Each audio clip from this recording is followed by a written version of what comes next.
Allah Subhanahu wa taala mengutus para nabi itu punya sifat apa? Satu, fatonah, cerdas. Dua, sidik, jujur. Ketiga apa?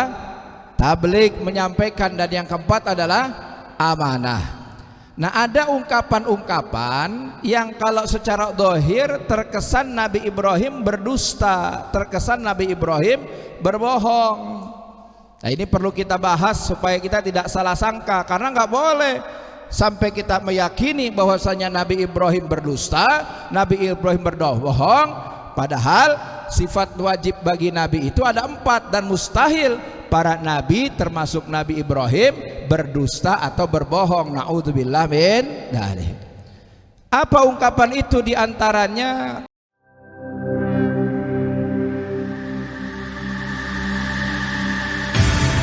Islamic Brotherhood Television.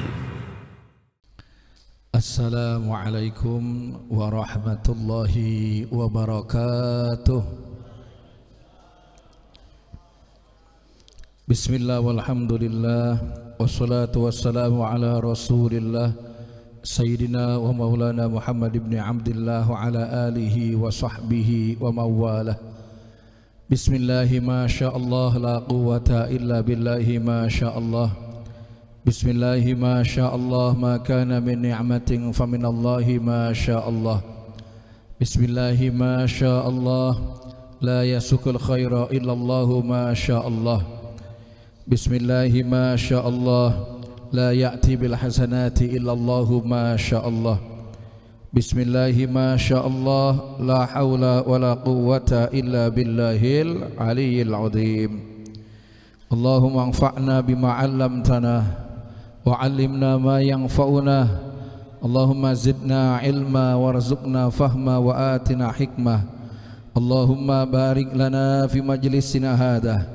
Allahumma barik lana fi majlisina hadha. Allahumma barik lana fi majlisina hadha ya Allah, wa hasil maqasidana wa yassir umurana. Allahumma anfad wa sallim wa karim mansur habibana Muhammad Rizq bin Husain bin Syihab wa ahlahu wa duriyatahu wa jama'atahu wa talamidahu wa man tabi'ahu min syarri khalqika ajma'in wa min qawmil kafirin wa min qawmil musyrikin wa min qawmil zalimin wa min qawmil munafiqin wa min qawmil hasidin wa min qawmil mufsidin birahmatika ya arhamar rahimin walhamdulillahi rabbil alamin. Amma ba'du, puji syukur alhamdulillah senantiasa kita panjatkan kehadirat Allah Subhanahu wa taala. Salawat beriring salam tak lupa semoga Allah curahkan kepada panutan kita bersama, suri teladan kita semua, yakni baginda Rasulullah Nabi besar Muhammad sallallahu alaihi wasallam. Dan semoga Allah Ta'ala berikan kucuran salawat salam itu pun kepada keluarga beliau, para sahabat beliau serta seluruh umat beliau, tidak terkecuali kita semua yang hadir pada kesempatan kali ini. Semoga dengan izin Allah kelak pada hari kiamat nanti akan mendapatkan syafaat dari baginda Rasulullah Muhammad sallallahu alaihi wasallam. Yang sama-sama kita hormati, Allah muliakan, yakni guru kita bersama Al-Muhtaram wal Mukarram ad-da'i ilallah wa mujahid fi sabilillah, Imam besar umat Islam Al-Habib Muhammad Rizq bin Husain bin Syihab beserta segenap keluarga besar beliau. Semoga beliau senantiasa ditambah-tambah kemuliaannya oleh Allah Subhanahu wa taala, senantiasa diberikan perlindungan khusus oleh Allah Subhanahu wa taala, rumah tangganya ditambah-tambah sakinah mawaddah warahmanya, khususnya dengan kelahiran putra beliau. Semoga perjuangan kedepannya semakin bertambah berkah, tambah mulia, diberikan kemenangan dalam setiap perjuangan beliau dan keluarga, amin ya rabbal alamin. Juga yang sama-sama kita hormati, Allah muliakan Al-Muhtaram wal Mukarram ad-da'i ilallah mujahid fi sabilillah Abuya Kiai Haji Ahmad Qurtubi Jelani selaku Imam Pusat DPP Front Persaudaraan Islam, Al-Habib Muhammad bin Husain Al-Atas LCMA selaku Ketua Umum daripada Dewan Pimpinan Pusat Front Persaudaraan Islam, juga guru-guru kita yang tadi sudah mengisi atau memberikan ilmunya buat kita semua, diantaranya Al-Habib Hanif, juga Kiai Haji Nurzen, Al-Habib Idrus, dan insya Allah nanti ada Kiai Irfan. Semoga guru-guru kita semuanya diberi keberkahan kemuliaan oleh Allah, senantiasa mendapatkan perlindungan khusus dari Allah Subhanahu wa taala. Ilmu yang beliau sampaikan manfaat barokah masalah dunia akhirat buat kita semua. Amin ya rabbal alamin. Masih semangat? Udah ngantuk kayaknya nih. Biasa selesai jam berapa? Jam 11. Wah, ini udah offset berarti nih. Minta waktu kira-kira 15 menit insya Allah. Masih kuat ya? Nah, jujur kalau ngelihat guru-guru kita, saya rada minder ingin menyampaikan ataupun bicara di depan sini. Tapi karena amanah, bismillah, moga-moga ada manfaat barokahnya buat kita semua. Amin ya rabbal alamin. Para jamaah, para sahabat-sahabat semua, para ikhwan, para akhwat yang saya hormati dan semoga dimuliakan oleh Allah. Saat ini kita alhamdulillah memasuki bulan Zulhijjah. Tepatnya ya ini tanggal 2. Walaupun kalau ngelihat harinya baru tanggal 1, tapi kalau ngikutin kalender Hijriyah hitungannya itu dari ba'da maghrib sudah ganti tanggal. Maka insya Allah nanti hari raya Idul Adha jatuh pada hari Jumat insya Allah. Berbicara tentang bulan Zulhijjah, saya ingin menyampaikan tentang daripada syariatnya Kanjeng Nabi Muhammad sallallahu alaihi wasallam itu mengikuti daripada syariatnya Nabi Ibrahim alaihi salam. Di antaranya ada apa? Ada kurban, betul? Kemudian haji dan lain sebagainya yang pernah dilakukan oleh Nabi Ibrahim alaihi salam, kemudian dikukuhkan oleh Nabi besar Muhammad sallallahu alaihi wasallam, itu menjadi syariat beliau. Artinya kita jalankan karena itu adalah merupakan syariat Nabi besar Muhammad sallallahu alaihi wasallam dan merupakan perintah Allah Subhanahu wa taala. Oleh karenanya di dalam Al-Qur'an ada ayat yang secara spesifik menjelaskan tentang mengikuti Nabi Ibrahim, ajaran Nabi Ibrahim yang lurus. Bismillahirrahmanirrahim. Tsumma auhayna ilaika anittabi' millata Ibrahim hanifa wa ma kana minal musyrikin. Kemudian kami wahyukan kepada engkau wahai Muhammad untuk mengikuti daripada ajaran atau agama Nabi Ibrahim yang lurus, wa ma kana minal musyrikin, dan Nabi Ibrahim bukanlah sekali-kali orang yang menyekutukan Allah Subhanahu wa taala. Jadi di antara 124.000 nabi, 313 yang menjadi rasul, 25 yang wajib diketahui dan 5 yang mendapat gelar ulul azmi, di antaranya adalah Nabi Ibrahim alaihi salam. Para sahabat semua yang saya hormati dan semoga dimuliakan oleh Allah, hanya saja perlu diketahui para nabi itu punya sifat atau ada sifat wajib bagi nabi atau bagi rasul, itu ada 4. Kalau kita ngelihat keterangan dalam kitab Aqidatul Awam, yaitu dijelaskan arsalal anbiya dzawil fatana bisidqi wa tablighi wal amanah. Arsalal anbiya dzawil fatana bisidqi wa tablighi wal amanah. Jadi Allah Subhanahu wa taala mengutus para nabi itu punya sifat apa? 1, fatonah, cerdas. 2, sidik, jujur. Ketiga apa? Tabligh, menyampaikan. Dan yang keempat adalah amanah. Nah, ada ungkapan-ungkapan yang kalau secara zahir terkesan Nabi Ibrahim berdusta, terkesan Nabi Ibrahim berbohong. Nah, ini perlu kita bahas supaya kita tidak salah sangka, karena nggak boleh sampai kita meyakini bahwasanya Nabi Ibrahim berdusta, Nabi Ibrahim berbohong, padahal sifat wajib bagi Nabi itu ada 4 dan mustahil para nabi termasuk Nabi Ibrahim berdusta atau berbohong. Naudzubillah min dzalik. Apa ungkapan itu? Diantaranya tentang yakni saat Nabi Ibrahim ditanya siapa yang menghancurkan berhala-berhala. Apa jawab Nabi Ibrahim? Yang menghancurkan berhala-berhala adalah yaitu apa dalam apa keterangannya? Man fa'alahu kabiruhum atau bal fa'alahu kabiruhum hada, yang menghancurkan berhala adalah ini berhala yang paling besar. Ini kalau dilihat dari dohirnya, ini kesannya Nabi Ibrahim berbohong, betul nggak? Padahal kita tahu siapa yang ngancurin berhala. Siapa yang ngancurin berhala? Dalam kitab Fathul Majid dijelaskan bahwasanya di satu tempat itu ada sekitar 72 berhala atau patung-patung. Ada yang terbuat dari emas, ada yang terbuat dari perak, ada yang terbuat dari besi, ada yang terbuat dari tembaga, dari timah, dari batu, terakhir dari kayu.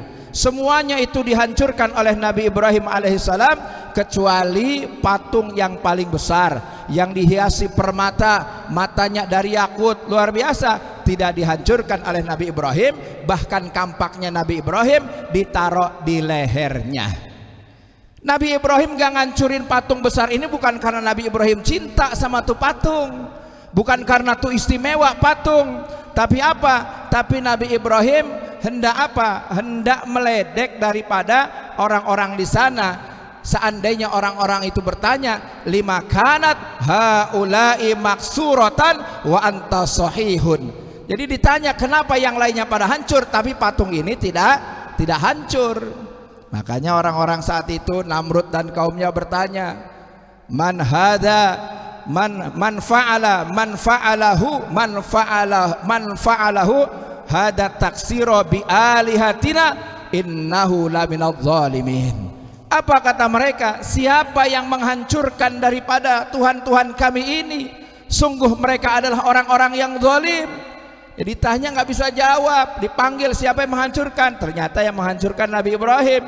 Nabi Ibrahim alaihissalam lantas menjawab, bal fa'alahu kabiruhum hada, tapi yang menghancurkan adalah yang paling besar dari patung ini. Ini adalah jawaban, bukan jawaban dusta, bukan Nabi Ibrahim berdusta, tapi Nabi Ibrahim sedang memberikan hujjah istihza yang berupa penghinaan, peledekan, apa? Bahwasanya sesuatu yang tidak bisa melindungi dirinya bagaimana berhak untuk disembah oleh manusia. Jadi hati-hati. Ada ungkapan-ungkapan Nabi Ibrahim yang patut kita bela. Jangan sampai kita malah ikut-ikutan, malah menganggap Nabi Ibrahim berdusta. Kira-kira sampai di sini bisa dipaham? Insya Allah. Termasuk ketika ada di dalam ayat Al-Quran satu ungkapan inni saqimun, yaitu Nabi Ibrahim sakit. Padahal saat itu kondisinya tidak sakit atau tidak kena satu wabah. Nah, apa maksudnya? Nabi Ibrahim sakit ini maksudnya adalah prihatin dengan kondisi kaumnya yang banyak menyembah berhala.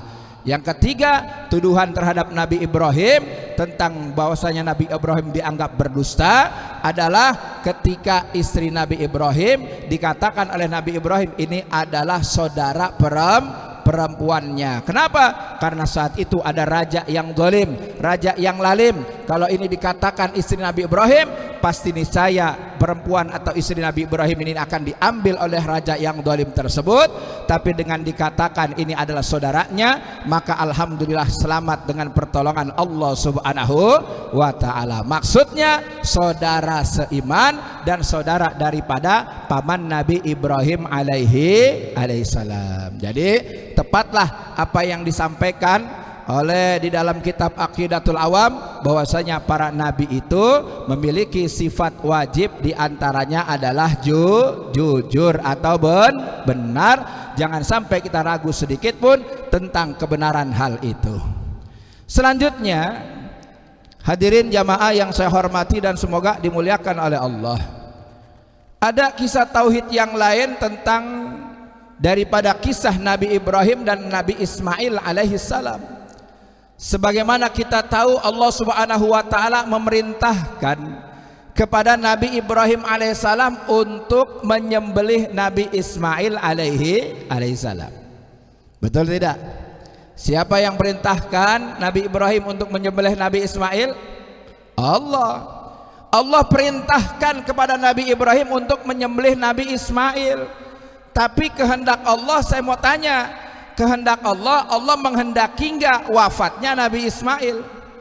Tidak. Oleh karenanya pada kesempatan kali ini kita akan sama-sama bahas tentang apa? Perbedaan antara perintah Allah dan kehendak Allah Subhanahu wa taala. Nah, tadi yang dinukil yang disampaikan oleh Kiai Irfan dalam kitab As-Siratal Mustaqim bahwasanya taksimul umuri ila arba'atin, yakni pembagian beberapa perkara itu ada 4. Al-umuru ala arba'ati aksamin, perkara-perkara itu ada 4. Al-awalu, yang pertama, tolong disimak, ini masalah tauhid. Syai'un sya'ahullahu wa amara bihi, yang pertama sesuatu yang Allah kehendaki dan diperintah oleh Allah Subhanahu wa taala. Jadi ada perkara itu yang Allah kehendaki dan Allah perintahkan. Wa huwa imanul mu'minina wa ta'atut ta'i'in, yaitu berimannya orang-orang yang beriman dan ketaatannya orang-orang yang taat kepada Allah Subhanahu wa taala. Saya mau tanya, orang bisa beriman dikehendaki Allah tidak? Saya mau tanya, jawab dengan kompak. Orang bisa beriman dikehendaki oleh Allah tidak? Dikehendaki. Orang bisa taat dikehendaki oleh Allah tidak?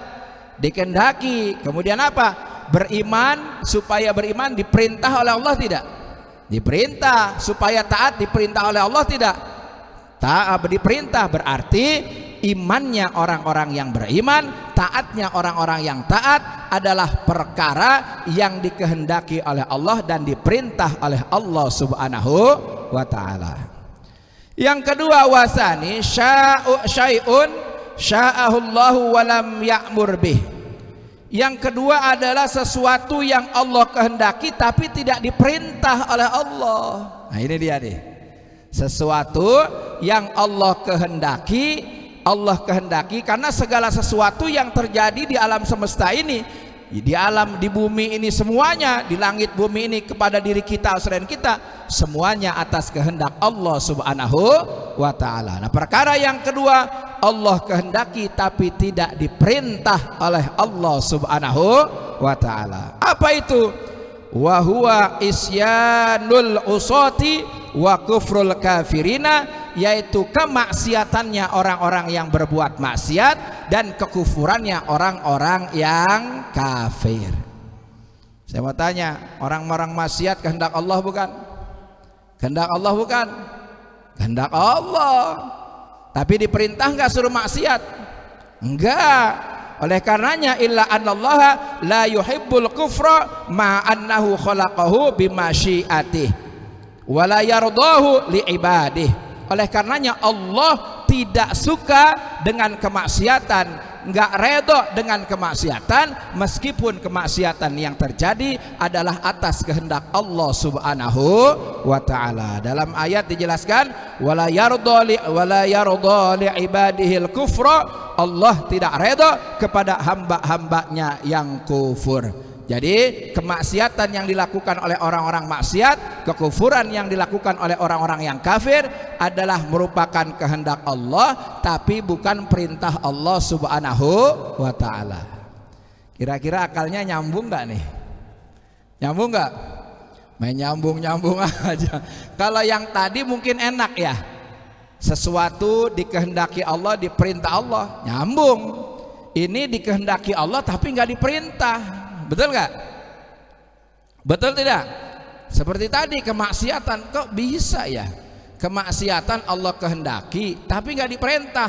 Terus itu dikehendaki oleh Allah tapi Allah nggak senang, Allah nggak redha. Ini masya Allah ada penjelasan dari Syekh Nawawi tentang hal ini. Dalam satu kitab dijelaskan bahwasanya ada tamsil, ada perumpamaan, ada seorang hakim yang sangat tegas.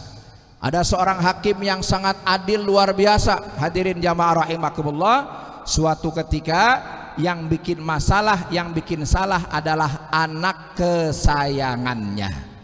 Maka sebagai hakim yang tegas, sebagai hakim yang luar biasa adil, dia harus putuskan seadil-adilnya. Ternyata dalam keputusan tersebut dia harus menghukum mati anaknya. Akhirnya apa? Dia putuskan ketok palu, anaknya meninggal dunia karena ketentuan yang dia putuskan. Pertanyaannya, anak itu mati ketentuan siapa tuh? Ketentuan hakim bukan? Anak itu mati ketentuan hakim bukan? Ketentuan hakim. Kemudian dia redho nggak kira-kira dengan anaknya mati? Seneng nggak kira-kira? Tidak, berarti ini satu perkara yang dikehendaki tapi tidak diperintah, bahkan tidak disenaki oleh hakim. Moga-moga bisa dipaham. Insyaallah. Asalisu amrun lam ya'sha. Asalisu amrun, yang ketiga adalah perkara lam yasha'hullahu wa amara bih, yaitu yang Allah tidak menghendaki tapi Allah perintahkan. Nah, ini perkara yang ketiga, ini Allah tidak kehendaki tapi Allah perintahkan, yaitu apa? Wa huwa al-imanu binisbati lil kafirina, yaitu keimanan jika dinisbatkan dengan kekafiran. Alladzi alamallahu annahum yamutuna alal kufri wa umiru bil imani walam yasha'hu lahum. Nah, yang ketiga tolong disimak, yaitu satu perkara yang Allah kehendaki tapi tidak diperintah adalah keimanan jika dinisbatkan kepada siapa? Kepada orang-orang kafir, yang mana Allah Maha mengetahui tuh orang kafir tersebut akan meninggal dalam kondisi kafir. Jadi keimanan jika dinisbatkan kepada orang-orang kafir yang mana Allah tahu dia akan meninggal dalam kondisi kafir, ini adalah sesuatu apa? Yang tidak dikehendaki tapi diperintah oleh Allah Subhanahu wa taala. Maksudnya apa?